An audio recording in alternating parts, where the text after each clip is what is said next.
All right, let's dig in. Literally. We're about to unearth a story that's buried, well, right under our own feet. But this isn't just about old graves. It's about how a nation remembers, or maybe more importantly, chooses to forget its own violent origins, and how that story gets written, quite literally, in stone and soil. So right off the bat, let's get one thing straight. If you're picturing peaceful churchyards with neat little rows of headstones, yeah, that's not what this is about. No, this is a story about survival, about pure strategy. A story where burying a fallen comrade wasn't some heartfelt ceremony of remembrance. It was a cold, hard military calculation. And that right there, that gets to the heart of it. We're talking about a carefully constructed silence, an architecture of silence, where the biggest stories are told by the graves that were never, ever supposed to be found. Okay, so our first stop takes us into this landscape of hidden graves. You have to understand, for those early frontier rangers out in the wilderness, a visible grave wasn't some kind of honor. It was a death sentence, a beacon for the enemy. And the logic here was just cold and hard. Think about it. A grave basically screams, "Hey, we're over here." It reveals your position. It tells the enemy you've taken casualties, that you're weakened. And maybe worst of all, it invites the desecration of your comrade's body. So, hiding the body? It wasn't a choice. It was an absolute tactical necessity. So all of this leads to a fascinating concept, what historians call a submerged landscape. And it's exactly what it sounds like, a place where history is literally buried and then built right on top of, becoming part of the very foundation of our world without us having a clue. And the perfect example of this? The Draper's Meadow Massacre back in 1755. And this is where it gets really mind-blowing. The first victims of that raid, they were buried right where they fell, no ceremony, no time. And today, that exact spot is underneath the duck pond on the Virginia Tech campus, a beautiful, peaceful college campus built directly on top of a completely erased, unmarked colonial grave. But then things start to shift. Around the mid-18th century, the silence starts to break. Graves and memorials finally start to pop up. But here's the twist. They weren't built to honor individuals. Nope. They were built as public records of atrocity, stone monuments designed to pour fuel on the fire of conflict. And this comparison just lays it all out so starkly.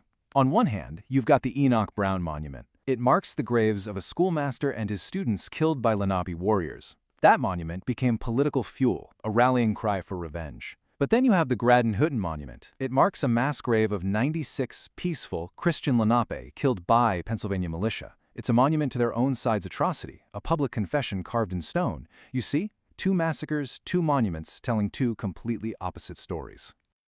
Of course, these stories are messy. And that brings us to how the permanent record gets sanitized. How the brutal reality of frontier warfare, especially something as grim as scalp hunting, was slowly cleaned up, polished, and made presentable for future generations.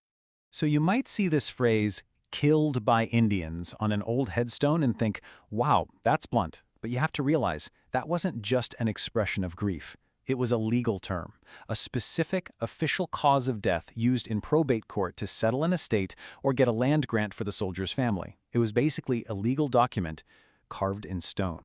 And that legal reality was tied directly to a pretty grim economy. I'm talking about the scalp bounty. Colonial governments were literally offering cash for scalps. It became a form of currency. So guys like Captain Jacob Wetterholt, they weren't just soldiers in the way we think of them. They were part of a government-sponsored system where violence paid and the dead were monetized. But you would never know any of that by looking at his grave today. Modern markers for figures like Wetterholt's, they just list a name, a rank, and some dates. That uncomfortable truth about the scalp bounty, it just gets erased. And just like that, a scalp hunter is transformed into a respectable veteran. Okay, now for what might be the most dramatic example of this erasure in the entire story, we're going to Pittsburgh, a city that is quite literally built on top of an entire colonial necropolis, a city of the dead, hidden in plain sight.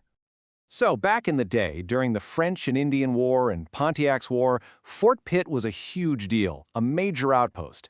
And, as you can imagine, hundreds of people died there. Soldiers, rangers, civilians, they were all buried in the garrison cemetery. But as Pittsburgh grew into a modern city, they just paved right over it. And I want you to look at these coordinates. Seriously, you can pull them up on your phone right now. This isn't some vague, abstract historical place. It's a precise physical spot in the world today. And where's that spot? It's the foundation of Pittsburgh's Gateway Center, right in the heart of downtown. Get this. In the 1950s, during a big urban renewal project, construction crews started digging up skeletons, the remains of the fort's original defenders. So what happened to them? They were essentially evicted, and now they're encased in the concrete foundations of skyscrapers and parking garages. All right, so we've talked about the landscapes that hide history. Now let's shift to the very visible things that shape our memory, monuments. We're going to see how real, complicated, and often violent people were transformed over time into simple, heroic myths. Let's look at Simon Kenton. The guy was a legendary ranger, sure, but he died broke, buried in a simple, forgotten grave. But then, decades later, America gets nostalgic for its frontier past. His body gets dug up, moved to a place of honor in Urbana, Ohio. And today, a massive 9-foot bronze statue praises him as a skillful pioneer. I mean, talk about an upgrade, from a pauper's grave to a monumental hero. And if you think that's something, listen to the bizarre case of Lewis Wetzel. This guy was a notorious Indian killer, known for his brutality even back then. He dies and is buried way down in Mississippi. But then, in 1942, an admirer literally has his body exhumed and moved all the way to West Virginia to be celebrated as a local hero. I mean, a wandering corpse? It just goes to show you, even the most controversial figures can be dug up and repackaged for a new story. And this whole sanitizing trend isn't just ancient history. It's still happening. As you can see, organizations like the Sons and Daughters of the American Revolution, historical societies, and even the VA are putting up new markers. They're replacing the old, weathered headstones, the ones that told a blunt, complicated story, with these clean, uniform ones. And the effect? It strips away all that messy, violent context and just slots these guys into a neat, tidy, heroic timeline. So after all this, from hidden graves to wandering corpses to giant statues, what's the big takeaway? It's that all of these things, the hidden and the visible, are telling a story. So the next time you walk past a monument or an old gravestone, I want you to ask yourself, what story is this actually telling me? And, maybe even more importantly, ask yourself this: what is it leaving out? Because as we've seen today, the most powerful part of the story is often found in what's been deliberately omitted: the tactical decisions, the scalp bounties, the bones under the pavement. That silence? That's where the real history's buried.